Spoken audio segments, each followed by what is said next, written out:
Hello and welcome to the first of a two-part vlog looking at executions in Tudor England and specifically executions that may have led to regret further down the line. First and foremost, I'm going to take you back to 1535 and the execution of a man who famously said upon waiting death, "I die the king's good servant, but God's first."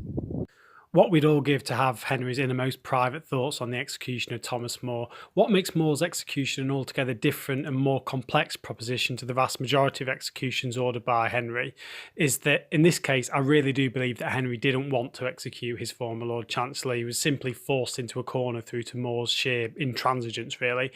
What adds to the intrigue and uniqueness is that More's fate was in his own hands. All he had to do was swear his allegiance to the Parliamentary Act of Succession. More's staunch Catholic beliefs and belief in papal supremacy prevented him from swearing such an allegiance, and alongside John Fisher, the Bishop of Rochester, he chose martyrdom over life. Henry no doubt agonised over putting his former friend to death. Revered is a bit strong, but he definitely looked up to More in his formative years as a young Renaissance king.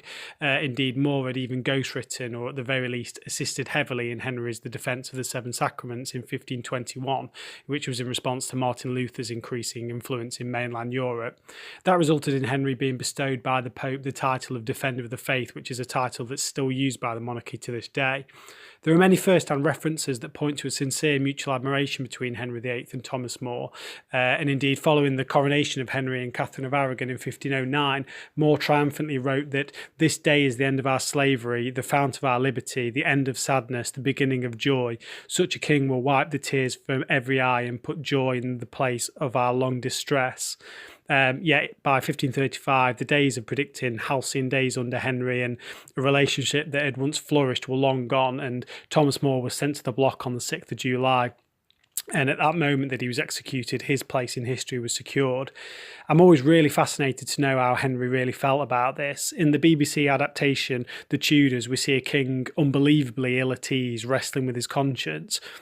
And while there isn't necessarily evidence that suggests his reaction was that strong or overt, you can but wonder how he squared it all in his head, especially after his relationship with Anne Boleyn, which had proved the catalyst for More's demise, ended so soon after.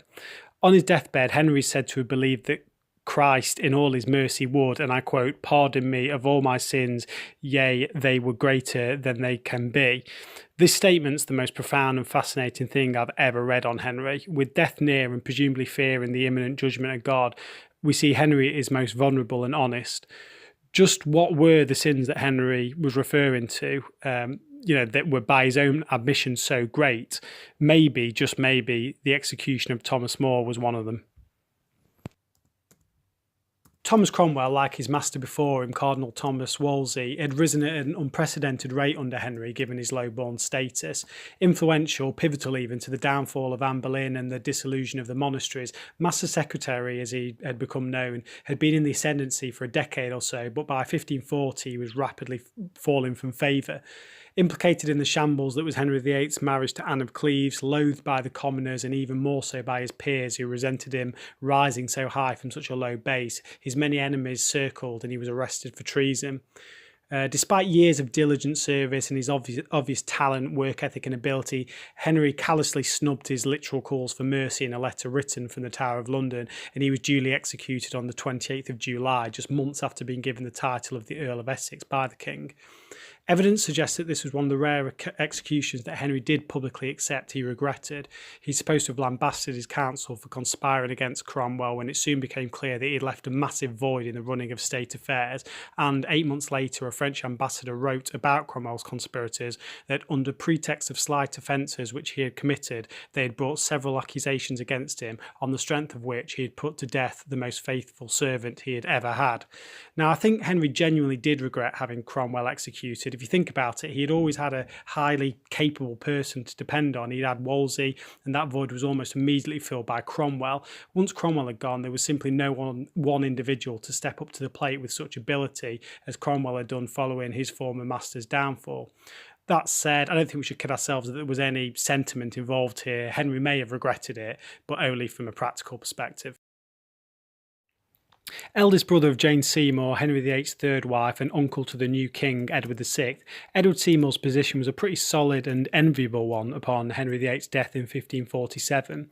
That position was elevated further when Seymour, newly titled Duke of Somerset, became Lord Protector of the realm by virtue of the fact that, aged just 9, Edward, his nephew, had yet to reach his majority and thus not yet able to rule in his own right. Somerset was effectively a proxy king. Yet 5 years later he'd been executed, undermined by his notorious brother Thomas Seymour, resented by the young king who begrudged having his power censored, and a victim of a coup by the ambitious John Dudley, Earl of Northumberland. Somerset's position at court had become an increasingly precarious one. Northumberland had only partially achieved his objective of removing him when Somerset was arrested on a trumped-up charge in 1549, as he had later been released and returned to court in a diminished role in 1550, but Somerset's reprieve was brief and he was arrested and subsequently executed for conspiracy in February 1550. Was there a part of Edward that regretted signing his uncle's death warrant? Certainly there was a precedent there with his younger uncle Thomas, but these were different circumstances.